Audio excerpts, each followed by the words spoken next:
네,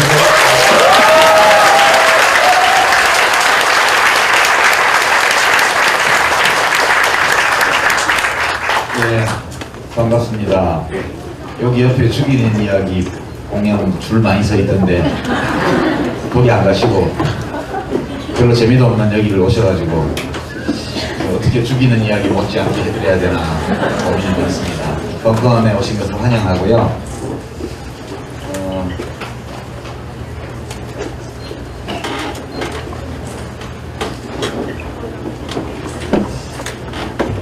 어젯밤 오늘 별로 기분 안 좋았죠? 네. 물론 뭐 1번이 너무 많이 이겨가지고 그렇다고 여러분들이 기분 안 좋은데 꼭 2번이나 뭐 4번을 응원해서 그런 건 또 아닐 겁니다.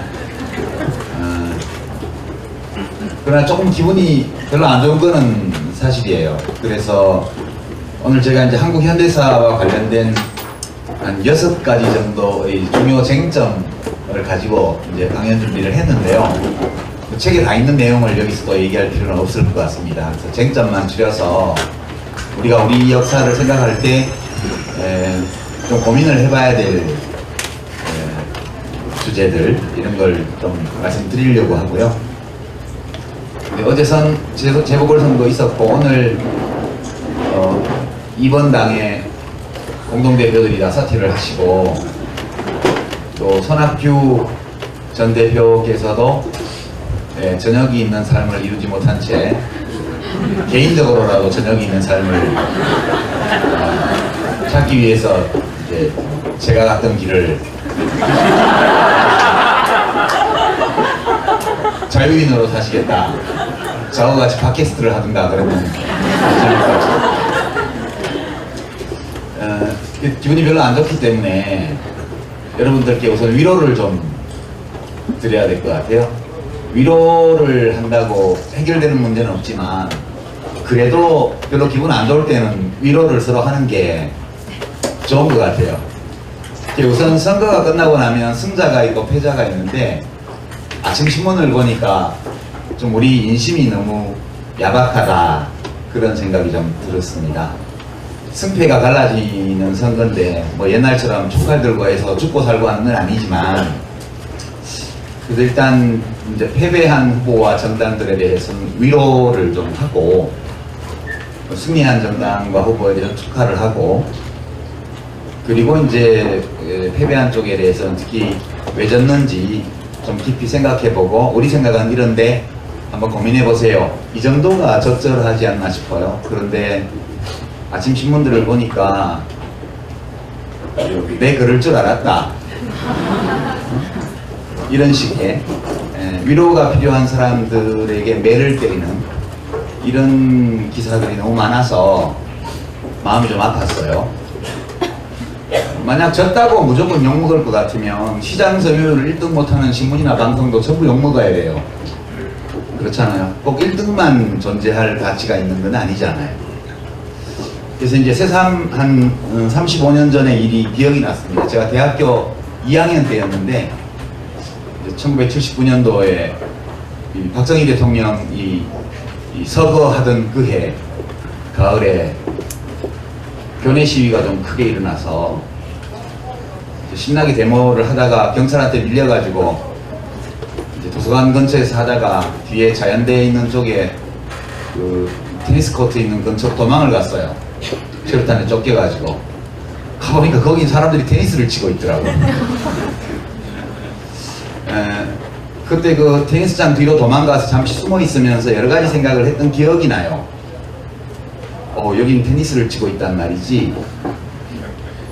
그리고 이제 테니스 치는 분들이 바람에 체류탄이 날아오니까 좀 불평을 하는 걸 또 들었습니다.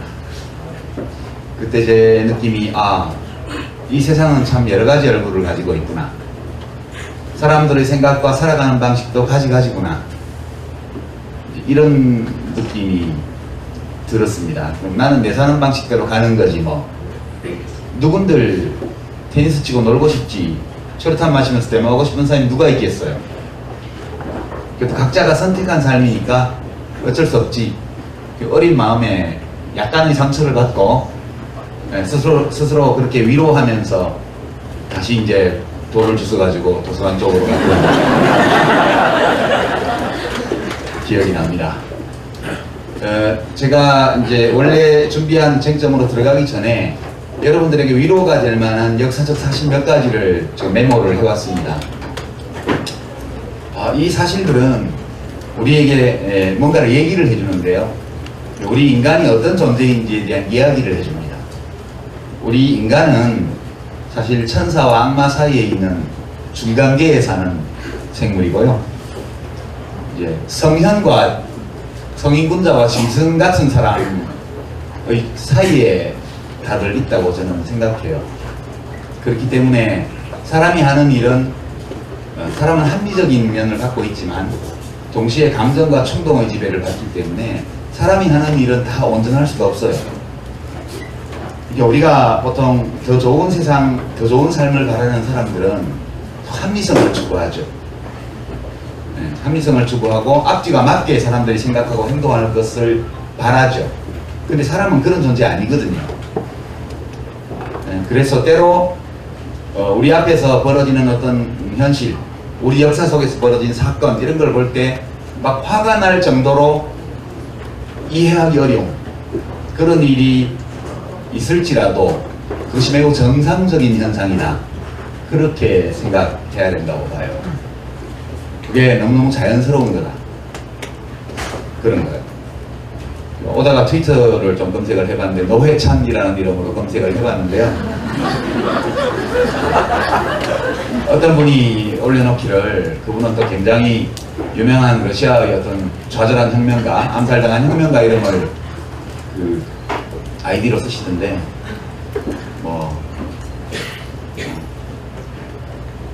노동당의 야무기가 사퇴했다고 해서 그 표가 전부 노회찬으로 갔다는 보장이 없다는 사실을 지적하는 그런 이제 멘션을 남겼더라고요. 옳은 말이죠. 그렇지만 위로는 안 되죠. 그죠? 옳은 말인데 위로는 안 돼요.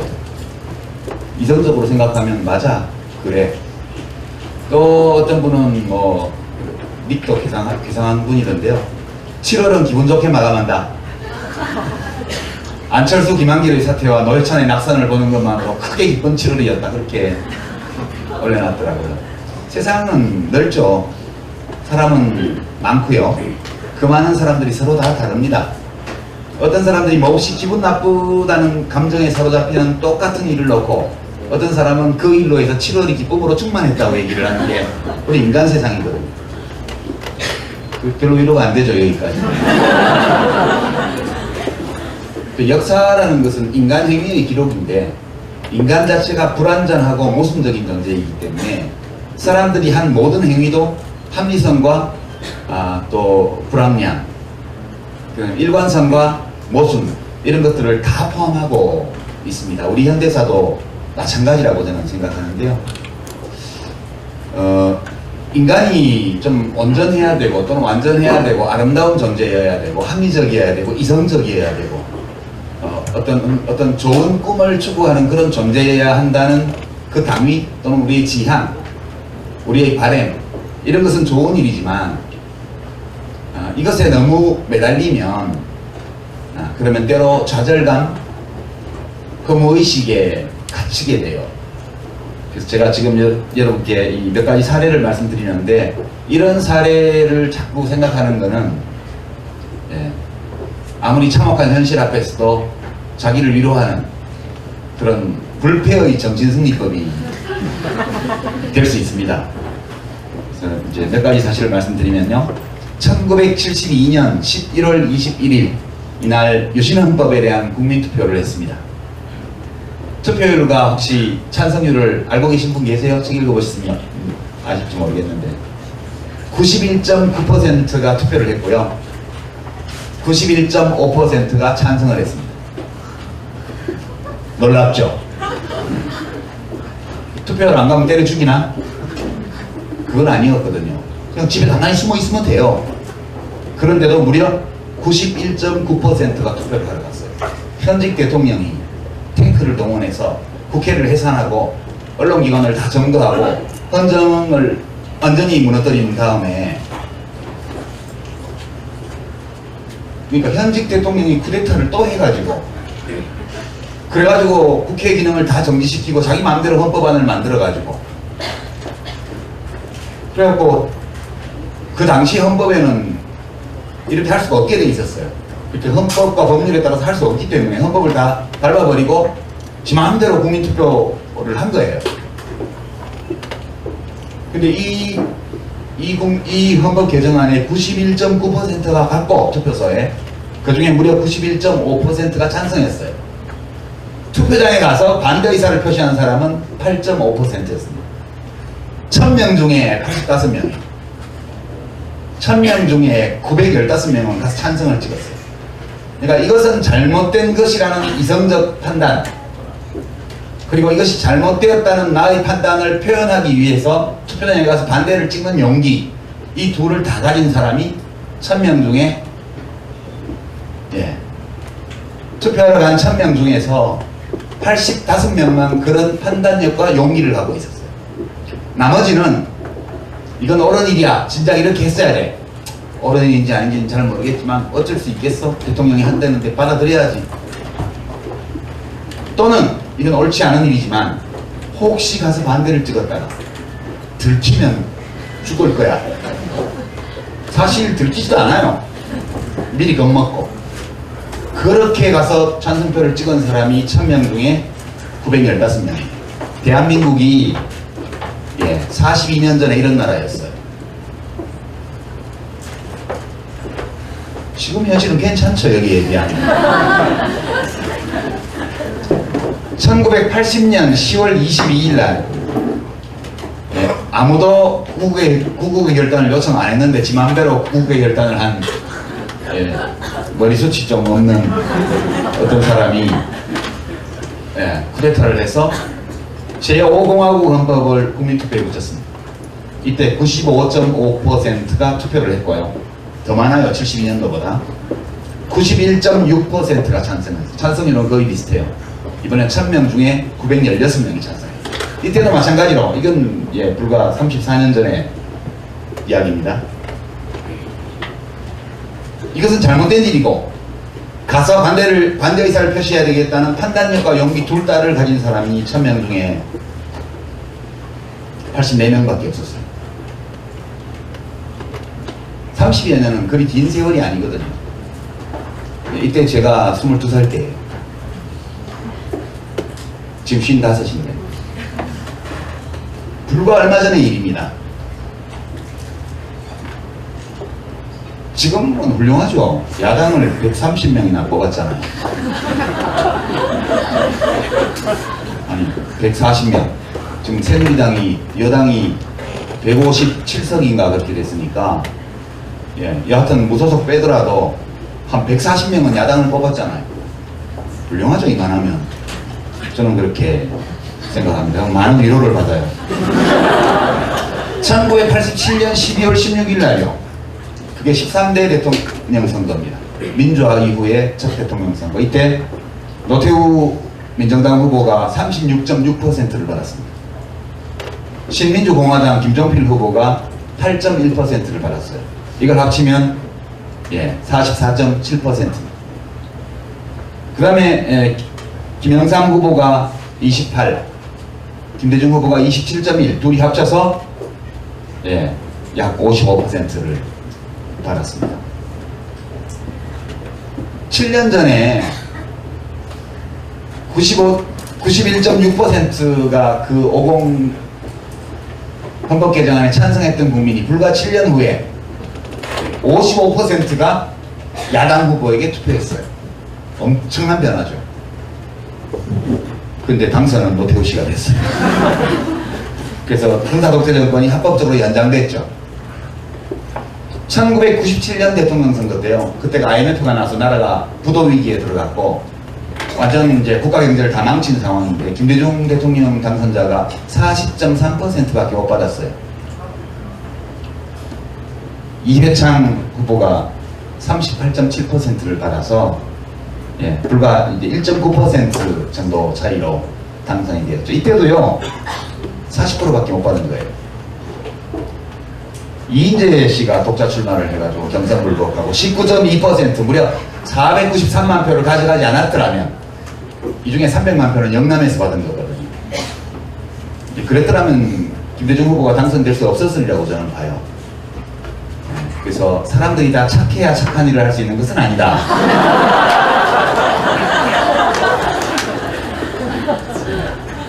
우리는 대통령이 착하기를 바라지만 안 착해도 착한 일을 할 수 있어요. 그렇게 생각하면 위로가 돼요. 이런 사실들을 보면 지금 우리 국민들이 선거 때마다 하는 선택 이런 것들이 내 마음에 안 들 수 있어요. 그러나 100% 다 국민이 같은 사람을 찍지 않는 한은 반드시 절반보다 약간 많은 사람들이 선거 결과에 기뻐하고 절반보다 약간 적은 사람들이 선거 결과에 대해서 기분 나빠하는 이 현실은 1987년 이후에 쭉 지속되어 온 현실입니다. 그래서 오늘날 여러분이 느끼는 이 불편함 또는 울적함 이런 것들이 새로운 것이 아니다. 그런 점을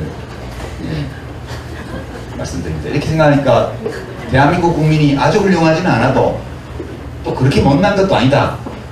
그런 생각 저는 합니다.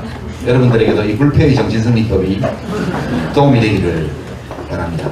6가지 쟁점을 준비를 했는데요. 이걸 20분 동안에 제가 다 말씀드릴게요. 첫째, 친일파 청산을 하지 못한 것. 이것은 오직 이승만 대통령의 잘못입니다. 이 질문이 있습니다.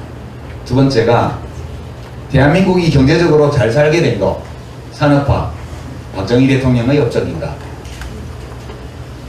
3. 민주주의를 이루게 된 것은 먼저 독재를 했지만 그래도 산업화에 성공을 한 덕분이었는가. 과연. 이런 쟁점이 있죠.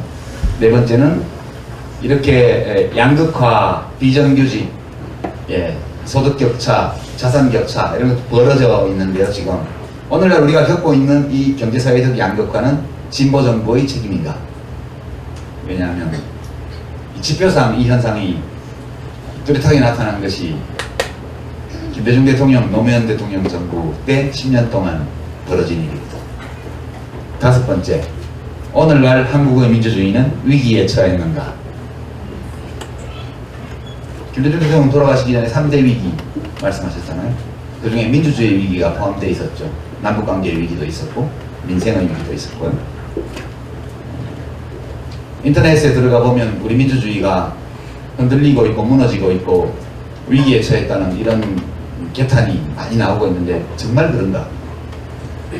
마지막으로 6번째로 예측할 수 있는 미래의 어느 시점에서 한반도 통일을 예측할 수 있는가? 이 6가지가 제가 보아본 한국 현대사와 관련된 가장 핫한 쟁점이 아닐까 생각해요. 제가 이제 책에서는 나의 한국 현대사에서는 이거를 하나하나 이 쟁점을 도드라지게 하고 말씀드리지는 않았어요. 그러면 이제 책을 읽으시다 보면 어느 정도는 이 쟁점들에 대해서 제가 어떻게 생각했는지를 짐작하실 수는 있을 거라고 봐요. 이제 오늘은 좀 명료하게 말씀을 드리죠. 첫째 쟁점, 친일파 청산이 되지 않은 것은 이승만 대통령의 책임인가? Yes. 직접적으로 보면 이승만 대통령 책임이죠. 명백합니다. 이거는 건국 대통령이다 이런 얘기 어떤 분들은 하시는데요. 건국일은 사실은 3.1운동 또는 상해 임시정부 수립, 그때가 우리의 정신적 건국이라고 봐야 되고 1948년도는 정부 수립을 한 날이죠. 그래서 8.15를 우리가 광복절로 기념을 하고 있습니다. 건국일로 안 하고. 근데 요거는 이제 건국일로 하자고 주장하는 쪽은 그게 고전까지의 역사는 의미가 없다. 국가의 실체가 없었기 때문에 그렇게 주장하는 겁니다. 근데 이제 오로지 이승만 대통령의 책임인가? 이 문제에 대해서는 저는 NO라고 말하고 싶어요. 근본적으로 보면 민족주의 정치 세력이 너무 약했기 때문이다. 기본적으로. 친일파가 자기를 지키려고 하는 건 당연하잖아요. 자기중심성이나 생존의 욕구라는 것은 만인에게 주어져 있는 천부적 권리이기 때문에 친일파들이 그걸 행사하려고 하고 확보하려고 했다는 것은 너무 자연스러운 거예요. 그걸 넘어서려면 이 친일잔재를 청산하는 이것을 내세운 정치 세력이 다수 국민의 지지를 받을 수 있어야 되는데 그럴 만한 정치 세력이 없었죠. 초기에 이승만 대통령과 손잡았던 한민당, 이게 이제 기반이 일제 때 뭐 스스로 좋아서 했던 싫은데도 어쩔 수 없이 했던 여하튼 그런 혐의를 받고 있는 지주 세력의 기반을 둔 정당이었고요. 사실상 민족주의 정치 세력은 현실 정치 안에서 발을 못 디뎌놨어요.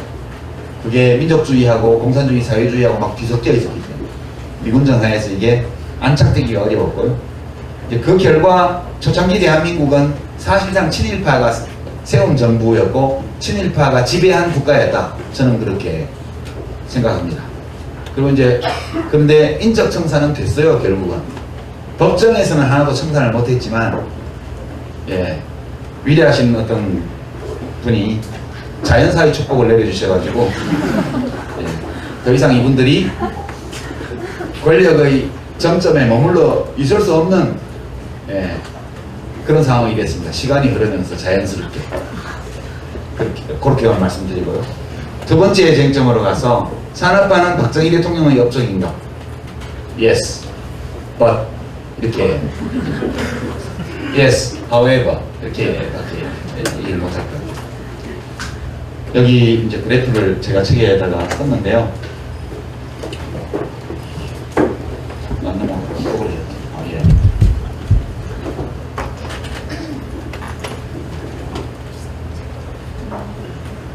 이게 1인당 GDP를 1960년부터 59년부터 시작해서 1960년부터 2014년까지 그려놓은 겁니다.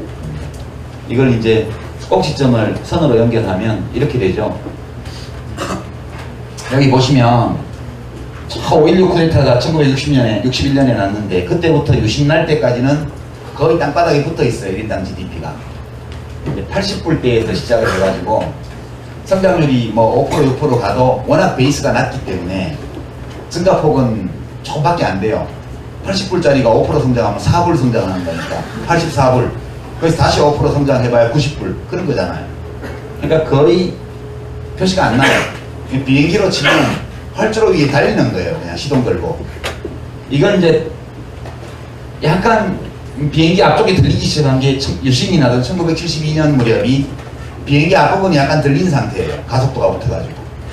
이게 이륙 직전의 상태였기 때문에 박정희 각하께서 이 나라를 이륙시키기 위해서 내가 독재를 더 해야 되겠어. 그렇게 구국의 결단을 하셔가지고 유신 체제를 만들게 됩니다. 그러면서 비행기가 실제 이륙했습니다. 그리고 나서 이륙이 거의 완료된 시점, 누가 보기에도 비행기가 활주로 위로 떠오른 상태에서 11.6 사건이 일어난 거죠. 그리고 이제 그 다음부터는 보시는 것처럼 쭉 올라가다가 김영삼 정부 말기에 IMF로 이렇게 추락 위기를 맞았다가 다시 김대중 정부, 노무현 정부 때 비슷한 속도로 올라가죠. 그러니까 이 증가 속도가 제일 2차 함수 같은 이런 느낌으로 다가온 때가 이 1987년 6월 항쟁으로 민주화가 된 이후에 가파르게 올라갑니다. 이 그래프는 여러 가지 이야기를 해주는데요. 산업화, 경제성장, 경제발전 이런 것들은 독재 시기에도 가능하고 민주화 시기에도 가능하다는 걸 보여주는 거예요. 그리고 이제 이 상승의 속도를 보면 오히려 민주화가 된 이후에 전두환 정부 때보다 더 빠르게 올라갑니다. 이때 3조 호황이니 뭐니 여러 가지 경제적인 조건들이 있었고요. 그럼 IMF 때 처박은 다음에 다시 올라갑니다. 그럼 이명박 정부 들어와서 다시 처박죠? 지금 이제 올라갈랑 말랑 하는 중입니다. 지금 안 올라가니까 이제 부동산 경기를 띄워서 이걸 올려보려고 열심히 노력하고 있는 그런 단계입니다. 결국 보면 이때 11.6이 나면서 마이너스 성장을 한 해 합니다. 1980년에 냉해로 흉년이 들고 이렇게 되면서 여기 한번 작은 위기가 있었고 여기 큰 위기가 왔었고 그럼 또 여기다 제법 큰 위기가 왔습니다. 이 세 번의 위기는 전부 소위 보수 정부가 만든 거였죠. 그 경제는 보수가 잘한다. 이거는 틀렸다고 말할 수 없지만 맞다고도 할 수 없는 그런 겁니다. 경제관리는 어떻게 보면 진보 정부가 2번밖에 안 했기 때문에 위기를 안 겪은 측면이 있습니다. 그러니까 설거지를 10번밖에 안 했어요. 이쪽은 설거지를 50번을 했고요. 보수 쪽은. 그러니까 저쪽이 3번 접시를 깼는데 그건 우리가 50번 설거지를 했기 때문에 접시 3개 깬 거다. 니네 10년밖에 안 해서 10번밖에 설거지를 안 했으니까 안 낀 거다. 그렇게 얘기할 수도 있다고 봐요. 그러나 우리가 분명하게 말할 수 있는 것은 국민 경제 관리나 경제 발전을 보수가 더 잘할 수 있다. 이것은 최소한 사실의 근거는 없다. 그 점을 말씀드립니다. 그리고 이제 박정희 정부 시대의 경제개발 계획, 이건 뭐 원래 박정희 대통령의 창작품이 아니고 지적재산권이 유엔에 있다. 이건 제가 책에다 자세한 내용을 적었고요. 이승만 정부 때 이승만 대통령이 이거는 공산당이 하는 거라고 해서 계속 안 하고 있다가 4.19 나기 직전에 국무회의를 통과했고 7개년 계획이요, 최초에. 그 다음에 장면정부, 민주당 장면정부가 5개년 계획을 만들어서 5.16 쿠데타가 나기 전날 국무회의를 통과했습니다. 그러면서 그 다음날 쿠데타가 나서 박정희 장군이 이걸 넘겨받은 다음에 집행에 들어간 거죠. 집행한 것은 박정희 정부였지만 지적재산권이 박정희 대통령에게 있는 것은 아니다. 그런 거고요. 이제 산업화 시기에 인권 탄압, 노동권 탄압, 노동자들에 대한 착취, 수탈 이런 것이 어마어마했습니다. 지금 상상하기 어려울 정도고요. 1971년도에 전태일 열사가 분신을 했던 그 무렵이 아주 극악한 노동 착취가 이루어지던 시기였는데, 대한민국의 그 산업화 초기 단계의 노동 착취, 이것은 대한민국만의 현상은 아니에요. 이 자본주의 산업화가 일어난 모든 곳에서, 모든 나라에서 이른바 자본의 원시적 축적이 이루어졌던 초기 산업화 과정, 국민경제의 이륙 과정에서는 전부 다 이런 일이 있었어요. 칼 마르크스가 살았던 시대에 영국 의회의 노동위원회 보고서 같은 걸 보면 거긴 끔찍했어요. 우리나라도 물론 하루에 12시간씩 노동하는 여성 노동자들이 밤에 방직기계 앞에서 졸면 관리자들이 다니면서 핀으로 팔을 찌르고 그런 일들이 비일비재하게 있었습니다. 타이밍약이라고 해서 각성제를 먹어가면서 잔업 철학을 하고요. 하지만 이 중국도 마찬가지 아닙니까? 중국은 국가자본주의를 한 거고, 결국 이 자본을 축적해서 산업화를 한 모든 나라에서 그런 과정이 있었고, 이제 그 마르크스 표현을 빌면 자본은 어느 곳에서나 온몸에 있는 구멍에서 피와 오물을 흘리면서 태어났다. 그 표현이 그걸 말하는 거고, 우리도 예외가 아니었다면 그렇게만 저는 말씀드리겠습니다. 만약 박정희 대통령이 없었다면 우리나라의 산업화는 없었을 것인가? 이 점에 대해서는 기다 아니다 말할 수가 없어요. 우리가 실제 겪었던 것은 독재를 통해서 산업화를 한 걸 실제 겪었던 일이고요. 민주주의를 하면서도 산업화를 할 수 있었을지 없었을지는 안 해봐서 알 수 없는 거죠. 그리고 이제 그 길을 박정희 대통령 자신이 봉쇄했기 때문에 우리는 그걸 해볼 수가 없었어요. 그러니까 이것은 가상적으로 우리가 다툴 수는 있겠지만, 독재를 했기 때문에 산업화를 할 수 있었다, 이 주장도 논거가 없고, 독재를 하지 않고서도 산업화를 할 수 있었을 것이다 라는 것도 확실하게 말할 수 있는 논거는 없어요. 가상적으로 추정할 수 있는 것이 있다는 거죠. 그러나 분명한 것은 독재를 하면서 독재적인 방법으로 산업화를 했다고 해서 그 역사적 사실에서 산업화를 위해서는 독재가 바람직했다라는 규범적 판단을 끌어낼 수는 없다. 그 점을 좀 말씀드립니다. 만약 이제 모든 것이 반인반신의 지도자 박정희 대통령 각하이라고 주장한다면, 이 박정희 대통령이 안 계셨다면 오늘날 벙커원도 없을 거예요, 그죠? 그리고 경상도에 사시는 분들은 서울에 볼일 보러 올 때 문경세제를 걸어서 넘어왔을 거예요. 이런 주장에 대해서는 그 정도로 논평하고요. 그 다음에 이 산업화를 하는 동안 여기까지가 독재식입니다. 50 때까지가, 전두환 정부 때까지가 25년 동안 개발 독재가 지속이 됐고요. 1987년 6월 항쟁이 나면서 민주화가 시작이 됐습니다. 이때도 계속 경제는 발전하죠. 성장하죠. 그리고 이제 이 시기에 민주화가 이루어진 것, 이것을 이제 어떤 분들은 국민소득이 2,000달러를 넘었기 때문에 민주주의를 할 수 있었다. 중산층이 없는 곳에서는 민주주의가 안 된다. 이런 주장을 하는 분들이 있죠. 고로 결과적으로 박정희 대통령이 민주주의 이렇게 하면 민주주의를 할 수 있다고 확신하고 독재를 했건, 말하자면 민주화를 위해서 독재를 했건, 그냥 권력이 좋아서 독재를 했건, 바꾸고 있는 국민이 불쌍해서 독재를 했건, 어떤 동기로 독재를 했건 간에 결국 이 독재를 통해서 이루어진 산업화가 결과적으로 민주화의 물질적 기반을 만들었다는 주장은 오케이, 저는 받아들여요. 우리가 유월항쟁이 났을 때가 1인당 GDP가 3,000불일 때거든요. 너무 가난하면 민주주의 하기 어려워요. 그건 확실합니다. 민주주의는 그냥 할 수 있는 게 아니고 국민들 개개인, 시민들 개개인이 민주주의의 취지를 알고 자기의 권리도 인식하고 그리고 참여하고 권리를 올바로 행사할 줄 알아야 민주주의가 되는 거기 때문에 어느 정도 살결되었을 때 민주주의가 된다, 더 쉽게 된다, 이런 주장은 타당성이 있다고 봐요. 근데 이제 산업화가 되었다고 해서 저절로 민주화가 되는 건 아니죠. 그건 절대 아닙니다. 사람들이 산업화 시대에는 잘 살아보세요라는 물질에 대한 욕망, 이런 것들이 사람들을 깨웠고, 그래서 너나 없이 열심히 일을 했고요.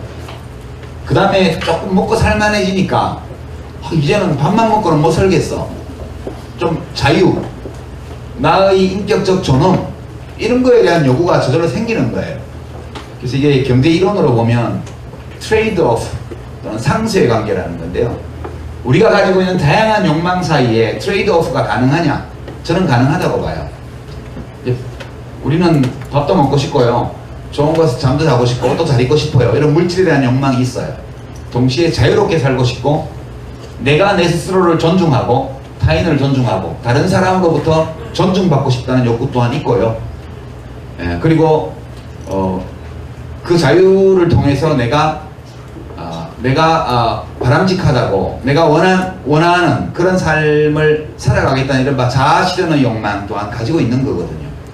근데 배가 되게 고프면 그러면 밥 줄 테니까 딴 거 좀 접어놓을래? 이러면 오케이, 밥을 준다면 참을 수 있어, 이거 가능하다고 봐요, 저는.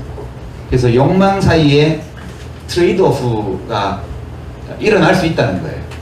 그런 점에서 보면 박정희 전두환 독재까지는 뭐 하여튼 제가 말 못하겠고, 박정희 대통령의 독재 이것까지는 일정 부분은 국민들이 마지못했으라도 수용한 측면이 있다고 봐요.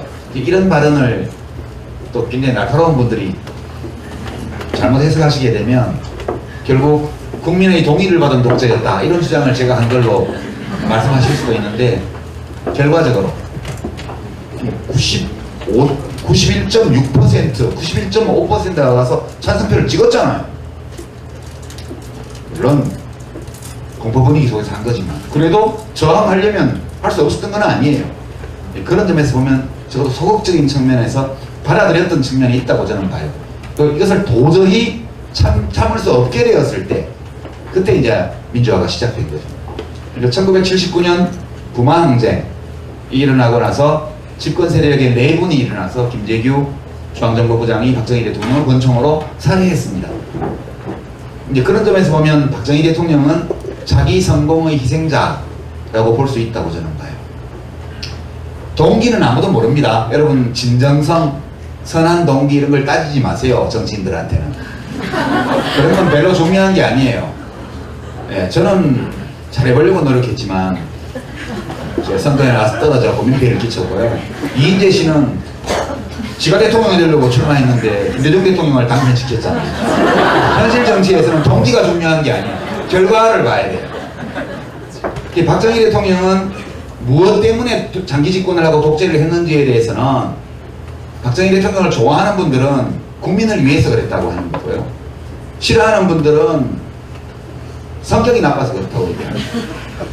제가 생각하기에는 그분은 권력을 좋아했어요. 권력을 가지고 싶어 했어요. 그게 인간의 욕망 중에 하나거든요. 다른 사람에게 인정받고 존경받고 싶다는 욕구, 다른 사람을 자기의 영향력으로 좌우하고 싶은 지배 욕구, 이런 것들이 다 우리들의 본능 중에 하나예요. 박정희 대통령은 한때 손가락 잘라서 혈서 써가지고 만주 군관학교 들어갔다가 거기 수석 졸업하고 일본 육사에 편입해서 3등으로 졸업한 우수한 일본군 장교였고요. 친일파죠. 그 다음에 해방 후에는 국군이 되었고요. 일제가 패망하고는 광복군 찾아가가지고 광복군이 그때 장교 경력이 있는 사람들을 구하고 있었기 때문에 광복군 장교가 돼서 미군 배를 타고 귀국하잖아요. 그런 다음에 여기 와서는 다시 남도당이 돼요. 남도당이요. 남도당 군사조직에 가담을 하잖아요. 그래갖고 나중에 들켜가지고 죽을 뻔했는데 또 이제 살려줬죠. 이제 백선엽 장군이라고 그 6.25 전쟁 영웅 그분이 살려준 거예요. 박근혜 대통령이 그분을 만나면 얼굴이 환해지잖아요. 작년에 만났을 때. 자기 아버지 언인이기 때문에 아버지를 안 살려줬으면 박근혜 대통령도 없는 거잖아요. 그것은 인지상정이라고 저는 생각을 해요. 그러고 그 다음에는 반공을 내걸고 경제발전을 내걸고 그리고 독재를 했어요. 독재자가 됐어요. 제가 박정희 대통령의 생애를 쭉 보면 그 사람의 머릿속에 들어가 보지 않아서 확언할 수는 없지만 이분은 어떤 이념도 이념에도 끌려가지 않은 사람이었다. 필요하면 어떤 이념도 다 받아들일 수 있는 거예요. 반공주의, 공산주의 다 받을 수 있어요. 권력만 잡을 수 있다면. 일제시대 때에는 친일파를 해야 권력에 가까이 갈 수 있기 때문에 간 거고요. 해방 후에는 또 국군이 돼야 미군정하니까 국군이 돼야 되는 거고 6.25 전쟁이 나기 직전에는 보니까 북한이 여러모로 세잖아요. 좀 있으면 미군이 철수하고 치선 라인에서 뭐 제외되고 이러면 공산당이 내려와서 다 먹을 것 같거든. 그러니까 또 남도당이 가입한 거예요. 그럼 쿠데타를 한 것도 자기가 권력을 잡고 싶어서 한 거고 경제발전을 한 거는 쿠데타를 정당화할 수 있는 유일한 근거가 잘 먹고 잘 살게 해줬다는 거기 때문에 그래서 산업화를 한 거고 저는 그렇게 추측해요. 그냥 추측. 합리적인 추측. 그런 거고. 근데 결국 성공을 거두었죠. 엄청난 성공을 거뒀습니다. 쿠데타도 성공했고 두 번 다. 대통령도 18년 동안이나 권력을 잡았고요. 30년 지나서 자기 딸이 또 대통령 됐고요. 국민들 중에 3분의 1 이상이 제일 좋아하는 전직 대통령은 남아있고요. 인류 역사에서 이렇게 성공한 쿠데타는 예를 찾아보기 어려워요. 진짜 성공한 쿠데타인데 근데 자기 성공의 희생자가 됐어요. 왜냐? 이렇게 해서 잘 살게 해줬더니 이제는 자유를 달라고 대들기 시작한 거예요. 그러니까 박정희 대통령을 좋아하는 분들은 배은망덕한 국민들 같으니라고 그렇게 이야기하죠. 그렇지만 국민 입장에서 보면 대통령이 했잖아. 이렇게 오랫동안 열심히 해서 경제를 발전시켰잖아. 됐어. 거기까지. 우린 딴 걸 원해. 근데 박정희 대통령은 딴 거를 줄 생각도 없었고 줄 능력도 없었어요. 오로지 그거 하나만 계속 주겠다고 한 거예요. 여기서 마찰이 벌어지면서 부마항쟁이 일어난 것이고 그게 연장되어서 광주항쟁이 일어난 것이고 또 그게 연장되어서 6월 항쟁이 일어난 것이다. 결국 국민들이 산업화 시대와는 다른 걸 원했기 때문에 그 개발 독재가 줄 수 없는 또는 주지 않으려고 하는 또는 짓밟았던 가치, 욕망 이런 것들을 원하는데 그것을 거부했기 때문에 무너진 거거든요. 결국 긴 역사의 안목에서 보면 체스나 바둑이 끝나고 나면 돌들이 다 한 통에 들어가잖아요. 요즘 중국의 구리 구단하고 우리 이세돌 구단이 10번기를 두고 있는데 6번기까지 둬서 4승 2패로 이세돌 구단이 앞서고 있던데요. 한 판의 바둑을 두면 실착, 패착 그리고 묘수 또는 승기를 잡은 그 신수 이런 것들이 있습니다. 어떤 특정한 바둑돌이 판을 좌우한 거예요. 그렇지만 바둑이 한 판 끝나고 나면 전부 다 바둑돌 통 속으로 다 들어가잖아요. 우리는 그런 존재거든요. 박정희 대통령도 그렇게 되는 거예요. 어떻게 보면 박정희 대통령이 자기의 야망을 위해서 국민을 지배했다고 말할 수도 있지만 거꾸로 보면 국민들의 욕망에 편승해서 자기의 시대적 역할을 하고 끝난 거예요. 그래서 그것을 순순히 자기의 시대가 이제 가고 있음을 자기 자신이 이룬 성공이 나를 더 이상 여기에 못 머물러 있게 한다는 사실을 좀 일찍 알았더라면 그랬더라면 삼성 개헌을 안 했을 수도 있고요. 유신을 안 했을 수도 있고 그렇습니다. 근데 그걸 하지 않았기 때문에 결국 비극적인 종말을 맞이했다 이렇게 봅니다. 이런 사례가 우리 역사에는 많아요. 한국은 너무 빨리 발전한 나라이기 때문에 제 책에 소개한 기생충 박멸협회 그게 같은 운명을 맞았죠. 그렇지만 박정희 대통령과는 다른 방식으로 대응을 해서 살아남았죠. 오늘날 우리가 알고 있는 건강관리협회 그게 옛날에 기생충 박멸협회입니다. 너무 일을 잘해서 기생충을 다 박멸하고 나니까 전국 시도에 다 회관까지 마련하고 조직을 엄청나게 꾸려놨는데 기생충 감염률이 83%일 때 사업을 시작했는데 20년도 안 돼갖고 1% 2%로 줄어든 거예요. 그러니까 일이 없어져서 조직이 해체되게 됐잖아요. 그게 자기 성공의 희생자거든요. 근데 그분들은 매우 현명해가지고요. 기생충 감염률이 10% 미만으로 내려갔을 때 이제 한국이 산업화에 성공해서 기생충과 같은 후진국병이 아니고 이제 고지혈증, 당뇨, 암 이와 같은 선진국형 질병이 등장하고 있다는 사실을 간파한 다음에 재빨리 자매단체로 건강관리협회를 만들고 몇 년 후에 건강관리협회와 기생충 박멸협회를 통합해요. 그래서 오늘날 그 조직이 다 일자리를 유지하고 있어요. 건강관리협회. 건강보험공단이 의뢰하는 무료 건강진단 이런 거 해가지고 먹고 살잖아요. 그래서 박정희 대통령이 이분들과 상의를 하셨다면 그런 생각 듭니다. 네 번째 주제는 양극화는 진보정부의 책임인가? Yes입니다. 답이. 일단 Yes, 이것도 however. 예, 맞아요. 그런데 이렇게 갑니다. 이게 진위계수 그랬던데요. 이게 1990년도 진위계수고 IMF가 난 게 이때입니다. 눈에 보이죠? IMF가 뭔지. 진위계수라는 거는 한 사람이 사회의 전체 소득을 가지게 되면 1이 되고요. 모든 사람이 다 똑같은 소득을 올리면 제로가 됩니다. 1과 제로 사이에 있고요. 0.3 수준이면 괜찮다고 그러고 0.4가 넘으면 사회적 불안이 조성될 가능성이 크다 이렇게 얘기합니다. 우리나라가 0.3과 0.4 중간쯤 있어요. 지금 옛날에는 이렇게 낮았습니다. 0.25, 뭐 0.26. 물론 이거는 좀 복잡한 통계 처리 기법인데 그건 책에 자세한 내용을 써놨으니까 참고하시고요. 1997년을 기점으로 이게 확 올라갑니다. 그래서 이렇게 이 수준에서 유지를 하다가 이때 올라갔죠 많이. 그러고 나서 다시 2002년 이후에 또 계속 상승해서 2008년까지 상승하다가 여기서 꺾어지기 시작해요. 이명박 각하께서 잘하셔가지고 이렇게 꺾어진 건가?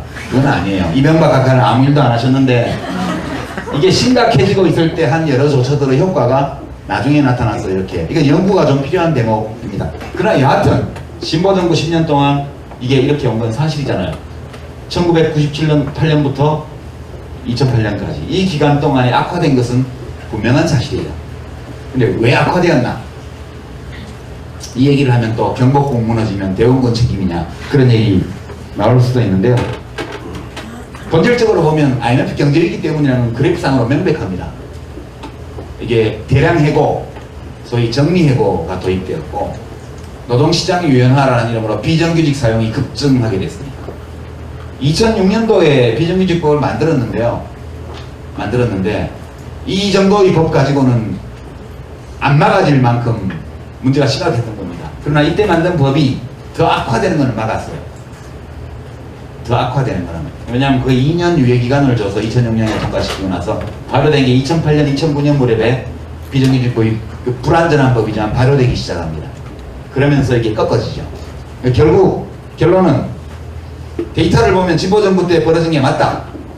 그러나 그 원인을 본다면 IMF 경제 실착 통치, 그 다음에 국제적 대세가 되었던 신자유주의 세계화, 국내 담론 시장에서 작은 정부론을 펼치는 보수 담론의 압도적 우위, 진보정부의 역량 부족 이런 것들이 겹쳐서 결과적으로 우리 경제가 걸어왔던 역사적 경로 의존성, 역사적 환경 이런 것들을 진보정부가 극복하기에 능력이 모자랐었다. 그 점을 좀 확실히 반성해야 된다 저는 그렇게 생각해요. 다섯 번째 쟁점은 한국 민주주의는 위기에 빠졌는가? 제 답은 no. 역시 however. 아닙니다. 그러나 민주주의라는 것은 이제 제가 책에서 인용한 것은 칼 포퍼라는 자유주의 철학자의 기준을 적용했는데요. 다수 국민이 마음을 먹었을 때 평화적 합법적으로 집권 세력을 교체할 수 있으면 무슨 민주국가예요. 제도 자체가 없거나 제도가 있지만 제도가 작동할 수 없는 조건에 있으면 그거는 전제정치예요. 전제정치 아래에서는 국민의 저항권 행사가 정당해져요. 모든 법률을 어기면서 저항을 해도 그건 정당해요. 그게 6월 항쟁 같은 거죠. 우리나라의 경우를 치면. 그래서 우리 제도는 1987년도에 만든 민주주의 제도가 그대로 다 살아있습니다, 지금. 물론, 그 뒤에 만든 국가인권위원회라든가 이런 것들, 뭐 민주화운동 기념사업회라든가 이런 기구들이 있는데 이 기구들이 정상적으로 운영이 안 되고 있긴 하죠. 헌법이 규정하고 있는 사법제도나 이런 것도 온전하게 기능을 하지 않는 건 이건 사실이에요. 왜냐하면 MB 각하 이후에 지금 7년 차가 되고 있는데 뭐 국가인권위원회 위원장을 인권의식이 전혀 없는 사람을 갖다 놓으면 자동적으로 그 기구가 무력화되는 거거든요. 그러나 없애지는 못했죠. 2년마다, 4년마다 하는 지방선거, 5년마다 하는 대통령 선거, 또 4년마다 하는 국회의원 선거 없앴습니까? 못 없앴어요. 상권분립제도 없앴냐? 못 없앴습니다. 언론 자유 없앴냐? 언론을 다 자기 편으로 만들어서 그렇지 언론 자유를 없앤 건 아니에요. 하여튼 제도 자체는 살아있어요. 다만 우리 민주주의가 아직 뿌리가 얕기 때문에 권력을 쥐고 있는 쪽에서 헌법과 민주주의의 원리를 존중하려고 하면 이게 잘 운영이 되고 이거를 무시하려고 그러면 삐그덕거려요. 그러니까 민주적 제도와 비민주적인 의식, 행동 양식 사이에 마찰이 일어나고 있는 거거든요. 이거는 간단해요. 정권을 바꾸면 국가인권위원회에 인권의식이 투철한 분을 위원장으로 보내면 그거 금방 살아나요. 그렇잖아요. KBS, MBC에 사장 제대로 된 언론인을 보내면 금방 살아나요. 그런 거기 때문에 민주주의가 제대로 비민주적으로 제도를 운영함으로써 마찰이 일어나고 있을 뿐 우리 민주주의 자체가 위기에 빠졌다거나 무너졌다 저는 그렇게 생각하지 않습니다. 그 다음에 그러면 왜 헌법을 무시하는 그런 정치 세력이 집권을 했냐? 그건 국민들이 뽑아주니까 집권한 거죠. 그렇습니다. 7년 전에 되게 우리가 사기를 당했잖아요. 747. 그쵸? 그 다음에 이제 4대강 볼을 만들어서 물을 가두면 물이 맑아진다. 사기잖아요. 완전히 일자리가 몇십만 개가 생긴다. 다 사기예요. 7% 경제성장, 4만 달러 다 사기입니다. 뭐 로봇 물고기 처음부터 사기였고 다 사기인데 국민들이 사기를 기꺼이 당했잖아요. 기꺼이. 그때는 제가 저 사람 사기꾼이다 얘기하면 너 성격 나쁜 놈 이렇게 얘기를 할 때예요. 그래서 그때는 말을 못했어요. 그게 후회가 되어서 재작년에는 일본 후보가 대통령이 되면 사리의 어두운 대통령을 이용하는 황관 정치가 바로 할 거다. 그렇게 제가 얘기를 했습니다. 지금 그렇게 됐지 않나요? 예. 그리고 말로 안 하고 힘으로 할 거다. 사람들 감옥 보낼 거다. 지금 권은희 국회의원을 위정의 혐의로 지금 조사하겠다고 지금 검찰에서 나오고 있죠. 그렇습니다. 뒤끝 장렬이거든요. 혁신 장렬이 아니고. 근데 사람들이 사기인데 아무리 사기라고 그래도 안 믿어줬어요. 그 사기를 당하고 나서 지금은 이명박 대통령 호감도가 1%거든요. 전직 대통령 조사를 하면. 속으로 사기 당했다는 걸 알고 있어요. 그러나 절대 인정 안 해요. 그리고 또 사기치는 사람을 뽑아줬어요. 뭐 인혁당 유족들 만나서 손잡아주고 봉화마을 가서 절하고 뭐 김대중 묘역 참배하고 뭐 언론 장악 절대로 안 하겠습니다. 할 수도 없고 하지도 할 생각도 없습니다. 이 얘기 다 했잖아요. 그리고 유족들 세월호 유가족들 말씀이 제일 중요합니다. 의견이 눈물 흘리면서 32초 동안 눈 뜨고 눈물 흘리면서 했는데 안 하잖아요. 지금 다 사기란 말이에요. 사기인데 이 사기를 당해놓고도 인정하기 싫은 거예요. 사람이란 게 누구나 그게 그거를 심리학 하시는 분들은 그걸 뭐라 그러더라 무슨 인지부조화라고 그러는가? 예, cognitive resonance인가 뭐 그런 전문 용어가 있던데 맞습니까? 디소넌스. 예. 그러니까 인지부조화니까 내가 뭘 잘못했으면 그걸 인정하면 되는데 그걸 인정 안 하려니까 생각을 바꾸고 자기 생각을 바꾸는 거예요. 주장을 바꾸고. 그러니까 계속 1번을 찍는 거죠. 1번을 계속 찍음으로써 과거에도 사기당한 게 아니라는 주장을 계속 하고 싶은 거예요. 예, 그래서 지금 이 보수정당의 압도적 우위는 기본적으로 우리 국민들의 욕망과 감정의 기반을 둔 거다. 저는 그렇게 생각해요. 아무리 말려도 스스로 사기를 당하면 그건 대책이 없는 거예요. 언젠가는 깨나시겠죠? 그렇게 생각합니다. 마지막으로 예측할 수 있는 미래에 한반도를 통일할 수 있는가? 저는 NO! 라고 말하고 싶어요. 김대중 대통령, 노무현 대통령의 대북 정책을 가더라도 단기간 내에 예측할 수 있는 시점에서 통일은 안 될 거라고 저는 봅니다. 더더군다나 뭐 드레스덴까지 가서 뭐 했는지 모르겠는데 지금 남북한의 이 체제는 후삼국 시대 이후에 1100년 만에 열린 남북조 시대라고 봐요, 저는. 우리 남북조 시대가 신라가 당나라하고 손잡고 이제 대동강 이남만 가진 이후에 발해가 북쪽에 섰잖아요. 발해는 일본과도 교류가 많았어요. 근데 신라하고는 왼수잖아요. 신라하고는 이게 교류가 별로 없었어요. 적대적이고. 근데 우리 민족사회는 발해하고 신라를 같이 넣어놓고 그 우리 민족사라고 그러잖아요. 그게 남북조 시대잖아요. 북쪽에는 발해, 남쪽에는 신라. 그거 비슷한 거예요, 지금. 남북조 시대가 이미 들어섰고 북한이 중국식 개혁개방 노선을 하고 한국이 또 김대중 노무현 대통령 방식의 대북 정책을 하더라도 단기간 내에 통일은 안 됩니다. 제가 볼 때는. 이 남북조 시대는 오래 간다고 봐요. 정전협정을 대체하는 평화협정을 체결하고 북한이 미국, 일본과 수교하고 그런다고 해도 그걸로 통일될 일은 없어요. 결국은 상당히 긴 기간 동안 북한이 점진적인 체제 이행을 겪어나가고 우리 대한민국은 대한민국대로 북한 주민들이 볼 때 저 방식으로 그냥 같이 살면 좋겠는데 라는 대중적인 인식이 생길 수 있을 정도의 좋은 사회를 만들어야 돼요. 그렇기 때문에 이건 굉장히 시간이 오래 걸리는 일이다. 박근혜, 이명박식으로 하면 통일이 안 되고 노무현, 김대중식으로 하면 통일이 된다. 이거 저는 동의하지 않습니다. 어떤 경우든 통일은 예측할 수 있는 미래의 시점에서 되지 않을 것이다. 그렇게 생각합니다. 50분이 지나버렸어요. 이까지 6개의 쟁점에 대해서 주마간산식으로 말씀을 드렸습니다. 저는 뒤에 쟁점에 대한 말씀보다는 앞에 위로 정신승리법이 여러분들께 도움을 받기를 바랐는데 그 정도는 위로가 잘 안 되는 것 같아요. 그죠? 여기까지 마치고 질의응답 시간으로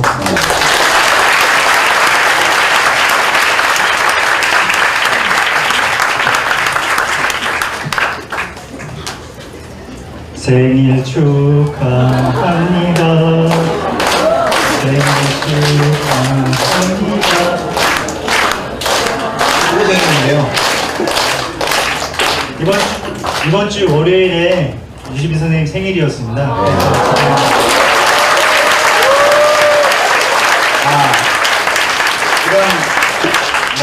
이런 광신도 집회 같은 분위기를 연출합니다. 생일은 극히 내밀한 사생활이기 때문에 지금 케이크를 준비하고 있는 것 같은데 케이크 뭐 끝나고 하죠 뭐. 됐나요?